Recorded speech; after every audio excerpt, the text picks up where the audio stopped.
Assalamualaikum warahmatullahi wabarakatuh. Halo semua. Pada episode yang lalu, Kai terpilih sebagai Wu Assassin dengan kekuatan 1000 biksu yang kini dia miliki. Hanya saja, Kai masih belum meyakini sepenuhnya dengan apa yang terjadi padanya. Kemudian terlihat di sana bahwa Uncle Six secara mengejutkan bisa mengendalikan api dari tangannya. Apakah Uncle Six yang merupakan ayah angkat dari Kai adalah panglima perang dari Wu Api yang harus Kai bunuh? Simak ceritanya di sini. Inilah alur cerita dari film Wu Assassin.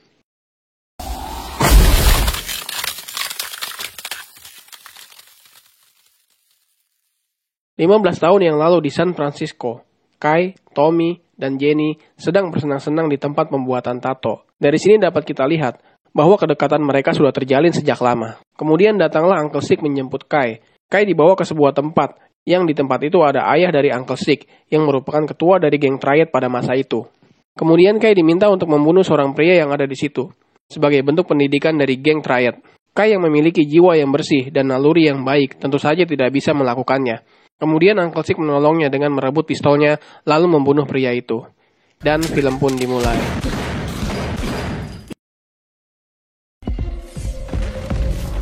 Kai masih tidak percaya dengan apa yang menimpanya.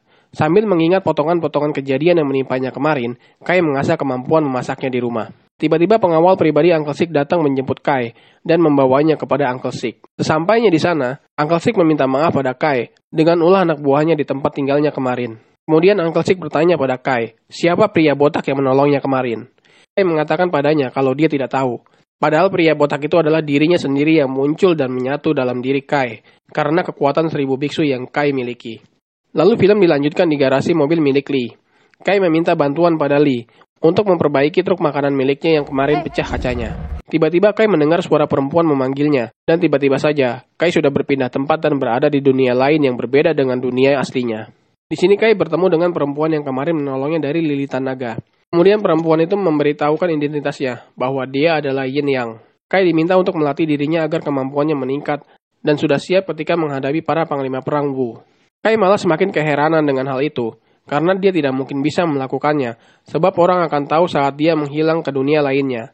Tapi kemudian perempuan itu menjelaskan, bahwa apa yang dia lakukan di dunia lain ini, tidak akan mempengaruhi dunianya yang sebenarnya. Baik itu semenit, sejam, atau sehari sekalipun. Di dunia dia yang sebenarnya hanyalah sekejap mata. Dan Kai pun mulai berlatih di dunia lainnya itu.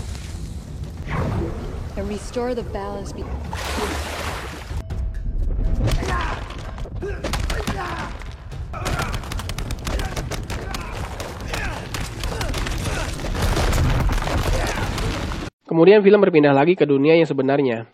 Akhirnya Lee mau membantu Kai untuk memperbaiki kaca truknya yang pecah. Dan Lee memperkenalkan Kai pada seorang perempuan yang bernama Christine Gavin, alias CG. CG ini sebenarnya adalah seorang polisi yang sedang menyamar. Dia berpura-pura menjadi mekanik di garasi milik Lee, untuk memantau pergerakan para geng ini.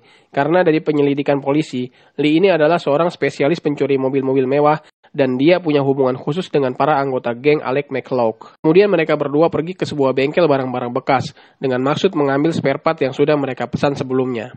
Tapi sesampainya di sana, mereka malah diganggu oleh para berandalan, dan perkelahian pun tak dapat dihindarkan.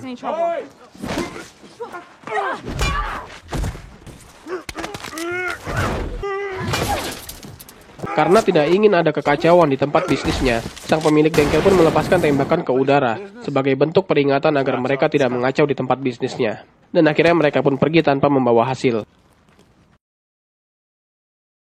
Kemudian film berpindah ke sebuah lorong milik geng Opium. Terlihat di sana Jenny sedang mencari Tommy yang disinyalir kalau dia kembali terjerumus ke dalam narkoba.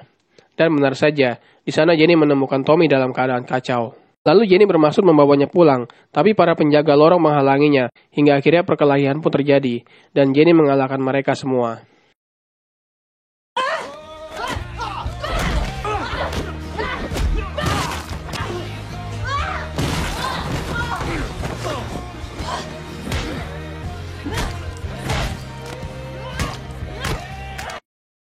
Kemudian di situasi lainnya, Uncle Six datang ke rumah sakit untuk menemui Mr. Yong.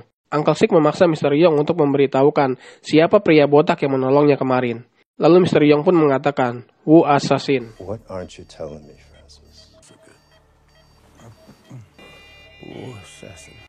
Dan sejak saat itu, Uncle Sik mulai menyadari tentang kehadiran Wu Assassin, kemudian memerintahkan kepada anak buahnya untuk segera menemukan pria botak itu.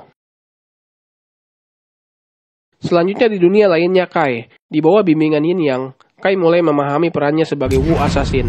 Kai diperlihatkan potongan-potongan kejadian buruk yang menimpa teman-teman terdekatnya, dan ini membuat Kai merasa khawatir pada mereka.